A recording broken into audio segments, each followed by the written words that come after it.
ಇವತ್ತಿನ ಕಾರ್ಯಕ್ರಮದಲ್ಲಿರುವಂತಹ ಮನೆ ಮದ್ದು ತಿಳ್ಕೊಳ್ಳೋಕೆ ಪ್ರಯತ್ನ ಮಾಡಿ ಸ್ನೇಹಿತರೆ. ಈ ಮನೆ ಮದ್ದು ಅನ್ನೋದು ನಾವು ಪ್ರತಿಯೊಂದು ದಿವಸ ಒಂದು ಸಮಗ್ರ ಜೀವನ ಶೈಲಿ ಮತ್ತೆ ಮನೆ ಮದ್ದು ನಡೆಸ್ಕೊಂತ ಅಲ್ವಾ. ಸೊ ಇವತ್ತಿನ ಕಾರ್ಯಕ್ರಮದಲ್ಲಿ ಮನೆ ಮದ್ದು ಏನಪ್ಪಾ ಅಂದ್ರೆ, ಪ್ರತಿಯೊಬ್ಬರಿಗೂ ಸ್ವಾಗತ ಮನೆ ಮದ್ದು ಇವತ್ತು ತಿಳ್ಕೊಳ್ಳೋಣ ಕೂಲಂಕುಷವಾಗಿ. ಇವತ್ತಿನ ಮನೆ ಮದ್ದಲ್ಲಿ ಕಾರ್ಯಕ್ರಮ ಏನು ಅಂತಂದ್ರೆ, ಅಂಶ ಏನಂದ್ರೆ ಈ ಮೂತ್ರದ ಸಮಸ್ಯೆಗಳು ಮತ್ತೆ ಮೂತ್ರಪಿಂಡದ ಈ ಕಲ್ಲುಗಳಿಗೆ ಪರಿಷ್ಕಾರಗಳು ನಾವು ತಿಳ್ಕೊಬೇಕು ಸ್ನೇಹಿತರೆ. ತಿಳ್ಕೊಳ್ಳೋಕೆ ಪ್ರಯತ್ನ ಮಾಡೋಣ. ಮೊದಲನೇದಾಗಿ ಈ ಮೂತ್ರದಲ್ಲಿ ಅಂದ್ರೆ ಮೂತ್ರಾಶಯದಲ್ಲಿ ಈ ಮೂತ್ರದ ಸಮಸ್ಯೆಗಳು, ಅದ್ರ ಜೊತೆಗೆ ಮೂತ್ರಕೋಶದಲ್ಲಿ ಬರುವಂತ ಈ ಕಲ್ಲುಗಳಿಗೆ ಪರಿಹಾರಗಳು ಏನಿದೆ ಅಂತ ತಿಳ್ಕೊಳ್ಳೋದು. ಮೊದಲನೇದಾಗಿ ಇದು ಯಾಕೆ ಬರುತ್ತೆ ಅಂತ ತಿಳ್ಕೊಂಡ್ರೆ, ನೀರನ್ನು ಸರಿಯಾಗಿ ಸೇವನೆ ಮಾಡಲ್ಲ, ಸರಿಯಾದ ಸಮಯಕ್ಕೆ ಊಟ ಮಾಡಲ್ಲ ಅಲ್ವಾ. ಆಮೇಲೆ ಕಡಿಮೆ ನಿದ್ರೆ, ಮತ್ತೆ ಈ ಕೃತಿಕ ತಂಪು ಪಾನೀಯಗಳು ಹೆಚ್ಚು ಸೇವನೆ ಮಾಡೋದು. ಅಂದ್ರೆ ಈಗಾಗಲೇ ಎಷ್ಟು ಜನ ಏನ್ ಮಾಡ್ತಾರೆ ಅಂದ್ರೆ, ಅವ್ರು ಗೊತ್ತಿಲ್ಲ ಅಂದ್ರೇನೆ ಇಲ್ಲ ಗೊತ್ತಿದ್ರು ಒಂದೊಂದ್ಸರಿ ಈ ತಂಪು ಪಾನೀಯಗಳು ಕೂಲ್ ಡ್ರಿಂಕ್ಸ್ ಅಂತ ನಾವು ಸೇವನೆ ಮಾಡ್ತಾ ಇರ್ತೀವಿ ಅಲ್ವಾ. ಸೊ ಅದರಲ್ಲಿ ಹೆಚ್ಚು ಸಕ್ಕರೆ ಪದಾರ್ಥ ಇರುತ್ತೆ. ಸೊ ಈ ತರದು ನಾವು ಸೇವನೆ ಮಾಡೋದು, ಬಿಗಿಯಾದ ಒಂಥರ ಜೀನ್ ಬಟ್ಟೆಗಳು, ನೈಲಾನ್ ಬಟ್ಟೆಗಳು ಧರಿಸೋದು, ಅಂದ್ರೆ ತುಂಬಾ ಟೈಟ್ ಆಗಿರ್ತದೆ ಅಂತ ದುಸ್ತುಗಳು ಧರಿಸ್ತಾ ಇರ್ತೀವಿ. ಓಕೆ. ಆಮೇಲೆ ಹೆಚ್ಚು ಮೈದಾ ಉಪಯೋಗಿಸುವಂತ ಪದಾರ್ಥಗಳು ತಿನ್ನೋದು, ಮತ್ತೆ ಮಾದಕ ಪದಾರ್ಥಗಳು, ಈ ಮಾದಕ ಪದಾರ್ಥಗಳ ಸೇವನೆ ಮಾಡೋದು, ಅಂದ್ರೆ ಈ ಆಲ್ಕಹಾಲು ಮತ್ತೆ ಟೊಬ್ಯಾಕೊ ಇಂಥದ್ದೆಲ್ಲ ಸ್ವಲ್ಪ ಜನಕ್ಕೆ ಇರುತ್ತೆ. ಸೊ ಇದೆಲ್ಲದಿಂದ ಏನಾಗುತ್ತಂದ್ರೆ ಈ ಮೂತ್ರಕೋಶಗಳಿಗೂ ಕಾಯಿಗಳು ಬರುತ್ತೆ ಸ್ನೇಹಿತರೆ. ಯಾವುದೇ ಮೂತ್ರಕೋಶಗಳ ಕಾಯಿಗಳು ಬರ್ತಾ ಇದೆ ಅಂದ್ರೆ ಖಂಡಿತವಾಗಿ ನಮ್ಮ ಆರೋಗ್ಯ ಶೈಲಿಯಿಂದನೇ ಮತ್ತೆ ನಮ್ಮ ಆಹಾರ ಶೈಲಿಯಿಂದನೇ ಬರೋದು. ಇನ್ನು ಯಾವುದೇ ಬೇರೆ ಕಾರಣ ಇಲ್ಲ. ಅಂದ್ರೆ ನಾವು ತಿನ್ನೋ ಆಹಾರ ಏನ್ ತಿಂತೀವಿ, ಯಾವ ತರ ನೀರು ಸೇವನೆ ಮಾಡ್ತೀವಿ. ನೀರು ಹೆಚ್ಚು ಸೇವನೆ ಮಾಡಿಲ್ಲ ಅಂದ್ರೆ ಏನಾಗತ್ತೆ, ಖಂಡಿತವಾಗಿ ನಿಮ್ಮ ರಕ್ತ ಒಳಗಡೆ ನೀರಾಂಶ ಕಡಿಮೆ ಆಗುತ್ತೆ. ನೀರಾಂಶ ಕಡಿಮೆ ಆದ್ರೆ ಏನಾಗತ್ತೆ, ಟಾಕ್ಸಿನ್ಸ್ ಹಾಗೆ ಇಳ್ಕೊಂತದೆ. ಟಾಕ್ಸಿನ್ಸ್ ಎಲ್ಲ ಹಾಗೆ ಇರತ್ತೆ.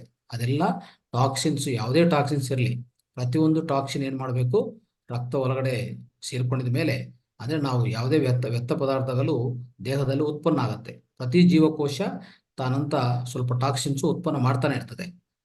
ನಮ್ಮ ದೇಹದಲ್ಲಿ ಕೆಲಸ ಮಾಡೋದು ಯಾರು, ಎಲ್ಲ ಜೀವಕೋಶಗಳು, ಅಂದ್ರೆ ಜೀವಕಣಗಳು. ಆ ಜೀವಕಣಗಳು ಕೆಲಸ ಮಾಡುವಾಗ ಪ್ರತಿ ಜೀವಕಣ ಒಂದು ಯಂತ್ರ, ಒಂದು ಮೆಷಿನ್ ಅದು. ಸೊ ಅದರಿಂದ ಏನಾಗುತ್ತೆ, ಖಂಡಿತವಾಗಿ ಅದು ತಗೊಳೋದು ಏನೇನು ತಗೊಂತದೋ, ಏನೇನು ತಗೋಬೇಕೋ ಅದೆಲ್ಲ ತಗೊಂತದೆ. ಆಕ್ಸಿಜನ್ ತಗೊಂತೆ, ಒಳ್ಳೆ ಪೋಷಕಾಂಶಗಳು ತಗೊಂತದೆ, ರಕ್ತ ತಗೊಂತದೆ. ರಕ್ತದಿಂದ ಇದೆಲ್ಲಾನು ಅದು ಸಂಗ್ರಹಣೆ ಮಾಡ್ಕೊತದೆ. ರಕ್ತದಿಂದ ಪೋಷಕಾಂಶಗಳು, ಆಕ್ಸಿಜನು, ಅದು ಬೇಕಾಗಿರುವಂತ ಎಲ್ಲ ಅಂಶಗಳು ಅದು ತಗೊಂಡು ಜೀವಕಣ ಅದೊಂದು ಕೆಲಸ ಮಾಡಿ, ಅದೇನು ಕೆಲಸ ಮಾಡುತ್ತೆ, ಅದ್ರ ಒಳಗಡೆ ಇದೆಲ್ಲ ತಗೊಂಡಿದ್ಮೇಲೆ ಈ ಪ್ರೋಟೀನ್ಗಳನ್ನು ಅದನ್ನೆಲ್ಲ ತಯಾರು ಮಾಡೋದು ಅದೇ. ಅರ್ಥ ಮಾಡ್ಕೊಳ್ಳಿ, ಪ್ರೋಟೀನ್ ಏನೇ ತಯಾರಾಗಬೇಕು ನಮ್ಮ ದೇಹದಲ್ಲಿ ಅಂದ್ರೆ ಈ ಜೀವಕಣಗಳೇ ತಯಾರು ಮಾಡೋದು ಅಲ್ವಾ. ಸೊ ಅವಾಗ ತಯಾರು ಮಾಡುವಾಗ ಏನಾಗುತ್ತೆ, ಸ್ವಲ್ಪ ವ್ಯರ್ಥ ಪದಾರ್ಥಗಳು ಆಚೆ ಕಡೆ ಬರುತ್ತೆ. ಏನೇನು ಬರುತ್ತೆ, ಕಾರ್ಬನ್ ಡೈಆಕ್ಸೈಡ್ ಬರುತ್ತೆ, ಮತ್ತೆ ಬೇರೆ ಬೇರೆ ಟಾಕ್ಸಿನ್ಸು ಎಲ್ಲ ಜನರೇಟ್ ಆಗ್ತಾ ಇರ್ತದೆ. ಇದೆಲ್ಲಾನು ಮತ್ತೆ ರಕ್ತ ಒಳಗಡೆ ಹೋಗುತ್ತೆ, ಎಲ್ಲಾನು ರಕ್ತ ಒಳಗಡೆ ಸಂಗ್ರಹಣ ಆಗುತ್ತೆ. ಆಗಿದ ಮೇಲೆ ಆ ರಕ್ತ ಒಳಗಡೆ ಸಂಗ್ರಹಣ ಆಗಿದಂತ ಈ ಕಾರ್ಬನ್ ಡೈಆಕ್ಸೈಡ್ ಮತ್ತೆ ಬೇರೆ ಬೇರೆ ಟಾಕ್ಸಿನ್ಸು ಎಲ್ಲಿಗೆ ಹೋಗುತ್ತೆ, ನೇರವಾಗಿ ಒಂದು ಶ್ವಾಸಕೋಶಗಳಿಗೆ ಹೋಗುತ್ತೆ. ಶ್ವಾಸಕೋಶಗಳು ಏನ್ ಮಾಡ್ತದೆ ಅಂದ್ರೆ ಈ ಕಾರ್ಬನ್ ಡೈಆಕ್ಸೈಡ್ನು ಸಂಗ್ರಹಣ ಮಾಡಿಕೊಂಡು ಅದು ನಮ್ಮ ಮೂಗಿನಿಂದ ಅಂದ್ರೆ ಶ್ವಾಸನಾಳದಿಂದ ಮೂಗಿಯಿಂದ ನಮ್ಮ ನೋಸಿಂದ ಆಚೆ ಕಡೆ ಕಳಿಸ್ಬೇಕು. ಅದು ಯಾವಾಗ ಶ್ವಾಸಕೋಶಗಳು ಸರಿಯಾದ ಕೆಲಸ ಮಾಡಿಲ್ಲ ಅಂದ್ರೆ ಆ ಕಾರ್ಬನ್ ಡೈಆಕ್ಸೈಡ್ CO2 ಅನ್ನೋದು ಹಾಗೆ ರಕ್ತದಲ್ಲೇ ಇಳ್ಕೊಂತದೆ ಅಲ್ವಾ. ಅದು ಅವಾಗ ಏನಾಗುತ್ತೆ, ನಮ್ಗೆ ಹೆಚ್ಚು ಅಪಾಯಕಾರಿ, ಅಂದ್ರೆ ಹೆಚ್ಚು ರೋಗಗಳು ಶುರು ಆಗುತ್ತೆ ಸ್ನೇಹಿತರೆ. ಯಾಕಂದ್ರೆ ಕಾರ್ಬನ್ ಡೈಆಕ್ಸೈಡ್ ಯಾವಾಗ ಉತ್ಪನ್ನ ಆಗ್ತಾ ಇರ್ತದೆ ಜೀವಕೋಶಗಳಿಂದ, ಪ್ರತಿಯೊಂದು ಆಚೆ ಕಡೆ ಕಲಿಸ್ತಾನೆ ಇರ್ಬೇಕು. ನಮ್ಮ ಮೂಗಿನಿಂದ ನಮ್ಮ ನಿಶ್ವಾಸದಿಂದ ಆಚೆ ಕಡೆ ಬರ್ಬೇಕು. ಉಚ್ಛ್ವಾಸದಲ್ಲಿ ತಗೊಳ್ಳೋಂತ ಶ್ವಾಸ, ಅದರಲ್ಲಿ ಆಕ್ಸಿಜನ್ ನಮ್ಗೆ ಬೇಕಾಗಿರೋದು. ಎಲ್ಲಾ ಜೀವಕೋಶಗಳಿಗೂ ರಕ್ತದಿಂದ ಅದು ನೇರವಾಗಿ ಸರಬರಾಗತ್ತೆ. ಆದ್ರೆ ಯಾವಾಗ ಇಂಗಾಲ ಬರುತ್ತೋ ಈ ಜೀವಕಣದಿಂದ ಅದನ್ನು ಸಹ ಏನ್ ಮಾಡ್ಬೇಕು, ನಿಶ್ವಾಸದಿಂದ ತೆಗೆದಾಕ್ಬೇಕು, ದೇಹದಿಂದ ಆಚೆ ಕಡೆ ಹೊರಗಾಕ್ಬೇಕು ಅಲ್ವಾ. ಅದು ಸರಿಯಾಗಿ ಹೊರಗ ಹೋಗ್ತಾ ಇಲ್ಲ, ಅದು ಹಾಗೆ ರಕ್ತದಲ್ಲಿ ಇಳ್ಕೊಂತ ಇದೆ ಅಂದ್ರೆ ಖಂಡಿತವಾಗಿ ಎಷ್ಟೋ ಬೇರೆ ಬೇರೆ ಕಾಯಿಲೆಗಳು ಮತ್ತೆ ಅಡ್ಡಪರಿಣಾಮ ಶುರು ಆಗುತ್ತೆ ಸ್ನೇಹಿತರೆ ದೇಹದಲ್ಲಿ. ಅದು ಅರ್ಥ ಮಾಡ್ಕೊಳ್ಳಿ. ಆಮೇಲೆ ಇನ್ನು ಹೇಗತ್ತಂದ್ರೆ ಇನ್ನು ಬೇರೆ ಬೇರೆ ಟಾಕ್ಸಿನ್ಸ್ ಇರುತ್ತೆ. ಅಂದ್ರೆ ಈ ತ್ಯಾಜ್ಯ ಅಂದ್ರೆ ಭಾರ ಲೋಹಗಳು, ಮಿಕ್ಕಿರುವಂತ ವ್ಯರ್ಥ ಪದಾರ್ಥಗಳು ಏನೇನಿರುತ್ತೋ, ಏನೇನು ಉತ್ಪನ್ನ ಆಗುತ್ತೋ ಜೀವಕೋಶದಿಂದ, ಮತ್ತೆ ಪ್ರತಿ ಅಂಗದಿಂದ. ಅಂದ್ರೆ ಜೀವಕೋಶದಿಂದ ಅಂತ ಅರ್ಥ ಏನು? ಪ್ರತಿ ಅಂಗದಿಂದ ಅಂತ ಅರ್ಥ. ಜೀವಕೋಶಗಳು ಎಲ್ಲಿರುತ್ತೆ? ಪ್ರತಿ ಅಂಗದಲ್ಲಿ ಜೀವಕೋಶಗಳು ಇರುತ್ತೆ ಅಲ್ವಾ? ಅವಾಗ ಪ್ರತಿ ಅಂಗ ಕೆಲಸ ಮಾಡುವಾಗ ಆ ವ್ಯರ್ಥ ಪದಾರ್ಥಗಳು ಬರ್ತಾನೆ ಇರ್ತದೆ, ಆ ಟಾಕ್ಸಿನ್ಸ್ ಬರ್ತಾನೆ ಇರ್ತದೆ. ಅವೆಲ್ಲ ರಕ್ತದಲ್ಲಿ ಹೋಗ್ತದೆ, ರಕ್ತದಲ್ಲಿ ಸಂಗ್ರಹಣ ಮಾಡ್ಕೊತದೆ. ಈಗ ಆ ಬೇರೆ ಟಾಕ್ಸಿನ್ಸ್ ಎಲ್ಲ, ಲವಣಗಳು ಮತ್ತೆ ಭಾರ ಲೋಹಗಳು, ತ್ಯಾಜ್ಯ ವಸ್ತುಗಳೆಲ್ಲ ಏನೇನಿದೆಯೋ ಅದೆಲ್ಲ ಎಲ್ಲಿಗೆ ಹೋಗ್ತದೆ? ಅದೆಲ್ಲ ಹೋಗೋದು ಮತ್ತೆ ಒಂದು ಮೂತ್ರ ವಿಸರ್ಜನೆ ಮುಖಾಂತರ ಆಚೆ ಕಡೆ ಹೋಗ್ಬೇಕು, ಮತ್ತೆ ಬೆವರು ಮುಖಾಂತರ ಆಚೆ ಕಡೆ ಹೋಗ್ಬೇಕು ಅಲ್ವಾ? ಸೊ ಈಗ ಮೂತ್ರ ವಿಸರ್ಜನೆಯಿಂದ ಆಚೆ ಕಡೆ ಹೋಗ್ಬೇಕಂದ್ರೆ ಎಲ್ಲಿಗೆ ಹೋಗುತ್ತೆ? ಅದು ಬ್ಲಡ್ ಪೂರ ನಮ್ಮ ಒಂದು ರಕ್ತ ಒಳಗಡೆ ಹರಿತಾ ಇರುವಂತ 5 ರಿಂದ 6 ಲೀಟರ್ ಬ್ಲಡ್ ಏನಾಗುತ್ತೆ? ನೇರವಾಗಿ ಕಿಡ್ನಿಗೆ ಹೋಗುತ್ತೆ. ಕಿಡ್ನಿ ಏನ್ ಮಾಡುತ್ತೆ? ಕಿಡ್ನಿ ಫಿಲ್ಟರ್ ಮಾಡುತ್ತೆ, ಸೋಸ್ತದೆ. ಸೋಸೋದು ಇದೆ ಕಿಡ್ನಿನೇ ಯಾವಾಗ್ಲೂ. ಅಂದ್ರೆ ಒಂಥರ ಬ್ಲಡ್ ಎಲ್ಲ ತಗೊಳ್ತದೆ. ಈಗ ನೋಡಿ, ಡಯಾಲಿಸಿಸ್ ಮಾಡ್ಕೊಂತ ಇರ್ತಾರೆ. ಡಯಾಲಿಸಿಸ್ ಏನ್ ಮಾಡ್ತಾರೆ?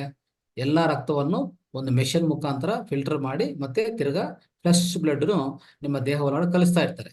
ಅದೇ ಡಯಾಲಿಸಿಸ್. ಯಾವಾಗ? ಮೂತ್ರಪಿಂಡಗಳು ಫೇಲ್ ಆಗಿದ್ರೆ. ಪಿಂಡಗಳು, ಈ ಮೂತ್ರ ಪಿಂಡಗಳು ಅಂದ್ರೆ ಕಿಡ್ನಿಸ್ ಏನಿದೆಯೋ, ಈ ಮೂತ್ರಪಿಂಡಗಳು ಯಾವಾಗ ಕೆಲಸ ನಿಲ್ಲಿಸ್ತದೋ, ಯಾವಾಗ ಅದನ್ನ ಕೆಲಸ ಅಂದ್ರೆ ಹೇಳ್ಬೇಕಂದ್ರೆ ಡ್ಯಾಮೇಜ್ ಆಗುತ್ತೋ, ನಾಶನವಾಗುತ್ತೋ, ಅವಾಗ ಏನ್ ಮಾಡ್ತೀವಿ? ನಾವು ಡಯಾಲಿಸಿಸ್ ಹೋಗ್ತಾ ಇರ್ತೀವಿ ಅಲ್ವಾ? ಸೊ ಯಾವಾಗ ಕೆಲಸ ಮಾಡ್ತಾ ಇರ್ತದೋ ಅವಾಗ ಏನ್ ಮಾಡ್ತದೆ ಅಂದ್ರೆ ರಕ್ತನ ತಗೊಂಡು ರಕ್ತದಲ್ಲಿರುವಂತ ಎಲ್ಲಾ ಟಾಕ್ಸಿನ್ಸ್ನು ಸಂಗ್ರಹ ಮಾಡಿ, ಅದ್ರ ಒಳಗಡೆ ಇರುವಂತ ನೀರಾಂಶನು ಸಂಗ್ರಹಣ ಮಾಡಿ, ಆ ನೀರಾಂಶ ಮುಖಾಂತರನೇ ಟಾಕ್ಸಿನ್ಸ್ ಎಲ್ಲ ಈ ಕಿಡ್ನಿ ತೆಗೆದು ಅದೇನ್ ಮಾಡುತ್ತೆ? ಈ ಯೂರಿನ್ ಬ್ಲಾಡರ್ ಅಂತ ಇರುತ್ತೆ, ಮೂತ್ರಕೋಶ ಕಲಿಸಿ ಅಲ್ಲಿಂದ ಆಚೆ ಕಡೆ ಹೋಗುತ್ತೆ. ಇದು ಆಗೋ ಪದ್ಧತಿ. ಇದು ಸರಿಯಾದ ಆಗಿದ್ರೆ ಓಕೆ, ಆಗಿಲ್ಲ ಅಂದ್ರೆ ಮತ್ತೆ ನಮ್ಗೆ ಈ ಕಿಡ್ನಿ ಸಮಸ್ಯೆಗಳು ಶುರು ಆಗ್ತದೆ ಸ್ನೇಹಿತರೆ. ಮತ್ತೆ ಇದೆಲ್ಲ ಆಗಕ್ಕೆ ಏನ್ ಬೇಕು? ರಕ್ತ ಒಳಗಡೆ ಸರಿಯಾದ ನೀರಾಂಶ ಇರಬೇಕು. ಸರಿಯಾದ ನೀರಾಂಶ ಇಲ್ಲ ಅಂದ್ರೆ ಈ ಟಾಕ್ಸಿನ್ಸ್ ಎಲ್ಲ, ರಕ್ತದಲ್ಲಿರುವಂತ ಟಾಕ್ಸಿನ್ಸ್ ಎಲ್ಲ ನೀರು ಮುಖಾಂತರ ಕಿಡ್ನಿ ಫಿಲ್ಟರ್ ಮಾಡಿದ ಮೇಲೆ ಅದು ಆಚೆ ಕಡೆ ಹೋಗಬೇಕಾಗಿರೋಂಥದ್ದು, ನಮ್ಮ ದೇಹದಿಂದ ಆಚೆ ಕಡೆ ಹೊರಗಾಗಬೇಕಾಗಿರೋಂಥದ್ದು ಅಲ್ವಾ?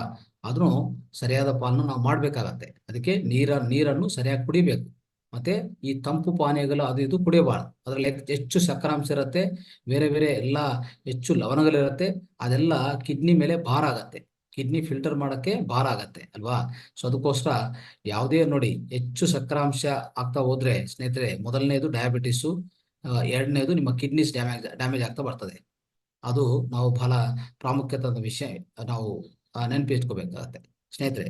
ಈಗ ಸೊ ಇಷ್ಟೆಲ್ಲ ನಾವು ಈ ಕಿಡ್ನಿ ಅನ್ನೋದು ತುಂಬಾ ಬಹಳ ಇಂಪಾರ್ಟೆಂಟು ಮೂತ್ರಪಿಂಡ. ಇದು ನಮ್ಮ ಇಡೀ ರಕ್ತವನ್ನು ಶುದ್ಧೀಕರಣ ಮಾಡುವಂಥದ್ದು ಈ ಕಿಡ್ನೀಸ್ ಅಂತ ನಾವು ತಿಳ್ಕೊಬೇಕು ಸ್ನೇಹಿತರೆ. ಈಗ ನೋಡಿ, ಒಂದು ನಿಸರ್ಗ ಕ್ರಮ ಹೇಳ್ತೀವಿ, ಅದು ಪಾಲನೆ ಮಾಡಿ ಕಿಡ್ನೀಸ್ಗೋಸ್ಕರ.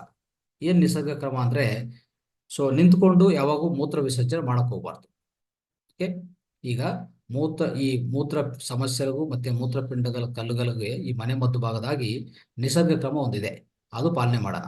ಏನಂದ್ರೆ, ಯಾವಾಗಲೂ ನಿಂತ್ಕೊಂಡು ಮೂತ್ರ ವಿಸರ್ಜನೆ ಮಾಡಬಾರದು. ಮತ್ತೆ ವಾರಕ್ಕೂ 2 ಸರಿ ಈ ಎಲೆಯನ್ನು ಮಸಾಜ್ ಮಾಡ್ಕೋಬೇಕಾಗತ್ತೆ. ವಾರಕ್ಕೆ 2 ಸರಿ ಏನ್ ಮಾಡ್ಬೇಕು? ಎಲೆಯನ್ನು ಮಸಾಜನ್ನು ನಾವು ದೇಹಕ್ಕೆ ಹಚ್ಕೊಂಡು ಚೆನ್ನಾಗಿ, ಎಲೆಯನ್ನಿದೆಲ್ಲ, ಎಲೆಯನ್ನು ನಿಮ್ಗೆ ಗೊತ್ತು, ಸೆಸೇಮ್ ಆಯಿಲ್ ಅಂತ. ಆ ಸೆಸೇಮ್ ಆಯಿಲ್ನು ಚೆನ್ನಾಗಿ ದೇಹ ಹಚ್ಕೊಂಡು ವಾರಕ್ಕೆ 2 ಸರಿ ನಾವು ಮಸಾಜ್ ಮಾಡಿಕೊಂಡು ಮತ್ತೆ 20 ನಿಮಿಷ ಆದ್ಮೇಲೆ ಸ್ನಾನ ಮಾಡ್ಕೊಳ್ಳೋದು. ಇದೇ ಅಭ್ಯಂಗ ಸ್ನಾನ. ಈಗಾಗಲೇ ನಾವು ತಿಳ್ಕೊಂಡಿದ್ವಿ ಕೂಲಂಕುಷವಾಗಿ. ಆಮೇಲೆ ಸ್ನೇಹಿತರೆ, ಬೆಳಗ್ಗೆ ಮತ್ತು ರಾತ್ರಿ 1 ಲೋಟೆ ಬಿಸಿ ನೀರು ಸೇವಿಸೋದು ತುಂಬಾ ಒಳ್ಳೆಯದು. ಬಿಸಿ ನೀರು ಈಗಾಗಲೇ ಸೇವಿಸ್ತಾ ಇರ್ತೀರಿ, ನೀವು ಸೇವನೆ ಮಾಡ್ತಾ ಇರ್ತೀರಿ. ಆದ್ರೆ ಇದೊಂದು ಇದಕ್ಕೊಂದು ಗಮನ ಕೊಡಿ. ಯಾರು ಈ ತರ ಬಿಸಿ ನೀರು ಕುಡಿತಾ ಇಲ್ಲ ಅಂದ್ರೆ ಖಂಡಿತವಾಗಿ ಬೆಳಗ್ಗೆ ಸಾಯಂಕಾಲ ಮಲಗಕ್ಕೆ ಮುಂಚೆ ಒಂದು 1/2 ಮುಂಚೆನೋ ಇಲ್ಲ ಒಂದು 10 ನಿಮಿಷ ಮುಂಚೆನೋ 1 ಗ್ಲಾಸ್ ಬಿಸಿ ನೀರು ಕುಡಿದು ಆವಾಗ ಮಲಗಿದ್ರೆ ತುಂಬಾ ಒಳ್ಳೇದು. ತುಂಬಾ ಅದೆಲ್ಲ ಸ್ವಚ್ಛಗೊಳಿಸ್ಕೊತದೆ ಅಲ್ವಾ? ಸೊ ಅದಕ್ಕೋಸ್ಕರ ಇದೊಂದು ಪಾಲನೆ ಮಾಡಿ. ಆಮೇಲೆ ಅತಿ ಬಿಸಿ ನೀರು ಸ್ನಾನಕ್ಕೆ ಒಳ್ಳೇದಲ್ಲ. ಸ್ನಾನಕ್ಕೆ ಅತಿ ಬಿಸಿ ನೀರು ಬಳಸಬಾರದು. ಆಮೇಲೆ ಆಹಾರವು ಏನ್ ಮಾಡ್ಬೇಕು? ಜಗಿದು ಸೇವಿಸ್ಬೇಕು. ಚೆನ್ನಾಗಿ ಜಗಿದು ಸೇವಿಸಿದ್ರೆ, ಚೂಯಿಂಗ್ ಅಂತ ಹೇಳ್ತೀವಲ್ಲ, ಜಗಿದು ಚೆನ್ನಾಗಿ ಜಗಿದು ಸೇವಿಸ್ಬೇಕಾಗತ್ತೆ ಆಹಾರವನ್ನು. ಹಾಗೆ ಮಿಂಗಬಾರ್ದು. ಅಂದ್ರೆ ಏನು ಸರಿಯಾಗಿ ಜಗಿದಿಲ್ಲ, ಸರಿಯಾಗಿ ಪಚನ ಮಾಡಿಲ್ಲ ಅಂದ್ರೆ ಅದು ಖಂಡಿತವಾಗಿ ಒಳ್ಳೇದಾಗಲ್ಲ ಸ್ನೇಹಿತರೆ. ಸೊ ಇವೆಲ್ಲನೂ ನಿಸರ್ಗ ಕ್ರಮದಲ್ಲಿ ಭಾಗ, ನಿಸರ್ಗ ಕ್ರಮದಲ್ಲಿ ಭಾಗ. ಮತ್ತೆ ಈಗ ಏನಾದ್ರೂ ತೊಂದರೆಗಳಾಗಿದೆ ಮೂತ್ರಪಿಂಡಗಳಿಗೆ, ಮೂತ್ರಕೋಶಗಳಿಗೆ, ಅವಾಗ ಏನ್ ಮಾಡ್ಬೇಕು? ಎಂತ ಮನೆಮದ್ದುಗಳು ಇದೆ ನಮ್ಗೆ ಅಂದ್ರೆ ಖಂಡಿತವಾಗಿ ಆ ಮನೆಮದ್ದುಗಳು ನಾವು ನೋಡಕ್ಕೆ ಪ್ರಯತ್ನ ಮಾಡೋಣ ಸ್ನೇಹಿತರೆ. ಮನೆಮದ್ದುಗಳು ಏನಿದೆಯೋ ಅದು ನೋಡಕ್ಕೆ ಪ್ರಯತ್ನ ಮಾಡೋಣ. ರೈಟ್ ಸ್ನೇಹಿತರೆ, ಈ ಮನೆ ಮದ್ದುಗಳು ಏನೇನು ನಮಗೆ ಲಭ್ಯವಾಗಿದೆ, ಏನೇನು ನಾವು ಮನೆ ಮದ್ದುಗಳು ಮಾಡ್ಕೋಬಹುದು ಮನೆಯಲ್ಲಿ, ಯಾವುದಕ್ಕೆ? ಈ ಮೂತ್ರದ ಕೋಶ ಸಂಬಂಧಿತ ವ್ಯಾಧಿಗಳಿಗೆ, ಮೂತ್ರಕೋಶದಲ್ಲಿ ಬರುವಂತ ಈ ಕಲ್ಲುಗಳಿಗೆ, ಅಂದ್ರೆ ಮೂತ್ರದ ಸಮಸ್ಯೆಗಳಿಗೆ, ಹೆಚ್ಚು ಮೂತ್ರ ಆಗೋದು, ಕಡಿಮೆ ಮೂತ್ರ ಆಗೋದು, ಮೂತ್ರ ಸರಿಯಾಗಿ ಹೋಗಲ್ಲ, ಇಂಥದೆಲ್ಲ ಎಷ್ಟೋ ಸಮಸ್ಯೆಗಳಿಂದ ಜನರು ಈ ಅನುಭವಿಸ್ತಾ ಇರ್ತಾರೆ. ಸೊ ಇದಕ್ಕೆಲ್ಲಾನು ಮನೆ ಮದ್ದುಗಳಿದೆ, ನಾವು ಅದು ಪಾಲನೆ ಮಾಡೋಣ. ಮೊದಲನೇದು, ಈ ದಿಂಡಿನ ಅಥವಾ ಬಾಳೆಕಾಯ ಪಲ್ಯ ವಾರಕ್ಕೆ 2 ಸರಿ ಮಾಡ್ಕೊಳ್ಳಿ. ಈ ಬಾಳೆಕಾಯ ಪಲ್ಯ ಏನಿದೆಯೋ ಅದು 2 ಸಾರಿ ಸೇವಿಸ್ಕೊಳ್ಳಿ. ಅವಾಗ ಈ ಹರಳು ಆಗೋದಿಲ್ಲ. ಯಾವ ಮೂತ್ರಕೋಶದಲ್ಲಿ ಆಗ್ಬೋದು, ಮೂತ್ರಪಿಂಡದಲ್ಲಿ ಆಗ್ಬೋದು. ನೋಡಿ, ಹರಳು ಎಲ್ಲೆಲ್ಲಿ ಬರ್ತಾ ಇರ್ತದೆ? ಹರಳು ಇಲ್ಲಾಂದ್ರೆ ಕಲ್ಲು ಎಲ್ಲೆಲ್ಲಿ ಬರ್ತಾ ಇರ್ತದೆ? ಮೂತ್ರಪಿಂಡದಲ್ಲಿ ಬರುತ್ತೆ, ಇಲ್ಲಾಂದ್ರೆ ಮೂತ್ರಕೋಶದಲ್ಲಿ, ಅಂದ್ರೆ ಕಿಡ್ನಿಯಲ್ಲಿ, ಇಲ್ಲಾಂದ್ರೆ ಯೂರಿನ್ ಬ್ಲಾಡರ್ ಅಲ್ಲಿ.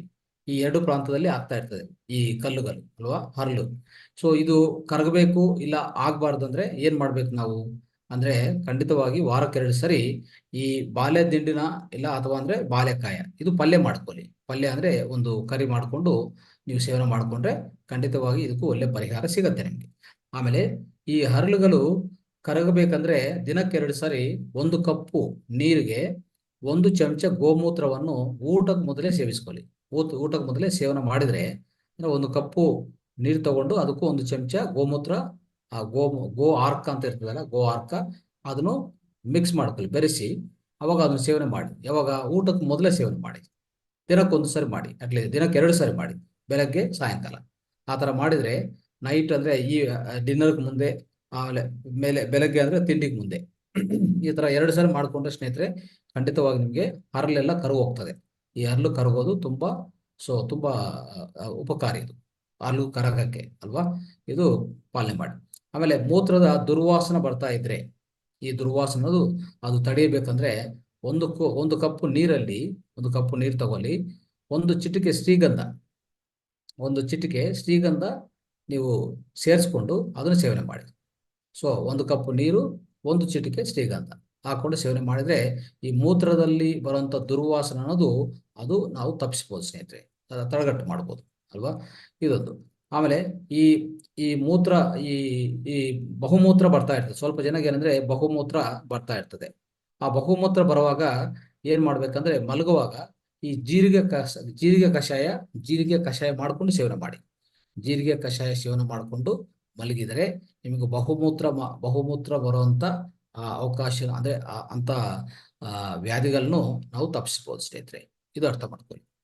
ಆಮೇಲೆ ಈ ಕಿಡ್ನಿಯಲ್ಲಿ ಹರಳುಗಳು ಜಾಸ್ತಿ ಬರ್ತಾ ಇರ್ತದಲ್ಲ, ಅವಾಗ ಏನ್ ಮಾಡ್ಬೇಕಂದ್ರೆ ಇನ್ನೊಂದು ಪರಿಹಾರ ಇದೆ. ಈ ಕಬ್ಬು ಇದೆಲ್ಲ, ಈ ಕಬ್ಬುವನ್ನು, ಶುಗರ್ ಕೇನ್, ಈ ಕಬ್ಬನ್ನು ಚೆನ್ನಾಗಿ ಜಗಿದು ತಿನ್ಬೇಕಾಗತ್ತೆ. ಚೆನ್ನಾಗಿ ಜಗಿದು ತಿಂದ್ರೆ ಈ ಹರಳುಗಳು ಕಿಡ್ನಿಯಲ್ಲಿ ಬರುವಂತ ಹರಳೇನಿದೆಯೋ, ಕಲ್ಲೇನಿದೆಯೋ ಕರಗೋಗ್ತದೆ ಸ್ನೇಹಿತರೆ. ಇದು ಒಳ್ಳೆ ಪರಿಹಾರ, ಇದನ್ನು ದಯವಿಟ್ಟು ಪಾಲಿಸಿ. ಆಮೇಲೆ ದಿನಾಲು ಬೆಳಗ್ಗೆ ಶುಂಠಿ ಕಷಾಯ, ಪುದೀನ ಕಷಾಯ ನೋಟ್ ಮಾಡ್ಕೊಳ್ಳಿ. ಪ್ರತಿದಿನ ಬೆಳಗ್ಗೆ ಒಂದು ಶುಂಠಿ ಕಷಾಯ, ಆಮೇಲೆ ಪುದೀನ ಕಷಾಯ, ದಾಲ್ಚಿನ ಚೆಕ್ಕ ಕಷಾಯ ಈ ಮೂತ್ರ ಸಂಬಂಧಿತ ಕಾಯಿಲೆಗಳಿಗೂ ತುಂಬಾ ಒಳ್ಳೆಯದು. ಆದ್ರೆ ಇದರಲ್ಲಿ ಯಾವುದೋ ಒಂದು ಕಷಾಯ, ಈಗ ಹೇಳಿರುವಂತ ಈ 3 ಕಷಾಯಗಳಲ್ಲಿ ಒಂದು ಶುಂಠಿ ಕಷಾಯ, ಪುದೀನ ಕಷಾಯ, ದಾಲ್ಚಿನ ಚೆಕ್ಕ ಕಷಾಯ, ಈ 3ರಲ್ಲಿ ಯಾವುದೋ ಒಂದು ಸೇವನೆ ಮಾಡ್ತಾ ಹೋಗ್ಬೋದು. ಪ್ರತಿದಿನ ಬೆಳಗ್ಗೆ ಸೇವನೆ ಮಾಡಿದ್ರೆ ನಿಮ್ಗೆ ಇಂಥ ಮೂತ್ರದ ಸಮಸ್ಯೆಗಳು ಮತ್ತೆ ಮೂತ್ರಕೋಶದ ಈ ಕಲ್ಲಾಗೋದು, ಈ ಹರಳುಗಳು ಹೆಚ್ಚಾಗೋದು, ಇದೆಲ್ಲ ಸಮಸ್ಯೆಗಳಿಂದ ನಾವು ಆಚೆ ಕಡೆ ಬರ್ಬೋದು. ಸೊ ಇಷ್ಟೆಲ್ಲ ಮನೆ ಮದ್ದುಗಳು ಇದೆ ಸ್ನೇಹಿತರೆ, ಇದು ನಾವೆಲ್ಲ ಇದು ಪಾಲಿಸೋಣ. ಆಮೇಲೆ ಈ ಮೂತ್ರದ ಸಮಸ್ಯೆಗಳಿಗೂ ಇನ್ನೊಂದೇನಂದ್ರೆ ಈ ಕಸಕಸಿ ಪಾಯಸ ಅಂತ ಹೇಳ್ತಾರೆ. ಪಾಯಸ, ಈ ಗಸಗಸಾಲ ಅಂತ ಇರ್ತದಲ್ಲ, ಅದರಿಂದ ಪಾಯಸ ಮಾಡ್ಕೊಂಡು ತಿಂದ್ರೂ ತುಂಬಾ ಒಳ್ಳೇದಾಗತ್ತೆ. ತುಂಬಾ ಒಳ್ಳೆ ಪರಿಣಾಮ ಯಾವುದಕ್ಕೆ? ಈ ಮೂತ್ರಕೋಶ ಸಂಬಂಧಿತ ವ್ಯಾಧಿಗಳಿಗೆ. ಇಷ್ಟೆಲ್ಲ ಮನೆ ಮದ್ದುಗಳಿದೆ ಸ್ನೇಹಿತರೆ, ದಯವಿಟ್ಟು ಪಾಲನೆ ಮಾಡಿ. ಮನೆಮದ್ದು ಭಾಗವಾಗಿ ಇವತ್ತಿನ ಕಾರ್ಯಕ್ರಮದಲ್ಲಿ ಮೂತ್ರದ ಸಮಸ್ಯೆಗಳು, ಹೆಚ್ಚು ಮೂತ್ರ, ಕಡಿಮೆ ಮೂತ್ರ ಆಗೋದು, ಮೂತ್ರ ತಡೆಗಟ್ಟು ಮಾಡಕ್ಕೆ ಅಲ್ವಾ. ಸೊ ಮೂತ್ರದಲ್ಲಿ ಕಲ್ಲುಗಳು ಬಂದ್ರೆ ಯಾವ ತರ ಕರಗಿಸ್ಬೇಕು, ಇದೆಲ್ಲ ಕೂಲಂಕುಷವಾಗಿ ತಿಳ್ಕೊಂಡಿದ್ವಿ. ಈ ಮನೆ ಮದ್ದುಗಳು ದಯವಿಟ್ಟು ನೀವೆಲ್ಲರೂ ಪಾಲನೆ ಮಾಡಿ ಅಂತ ಹೇಳ್ತಾ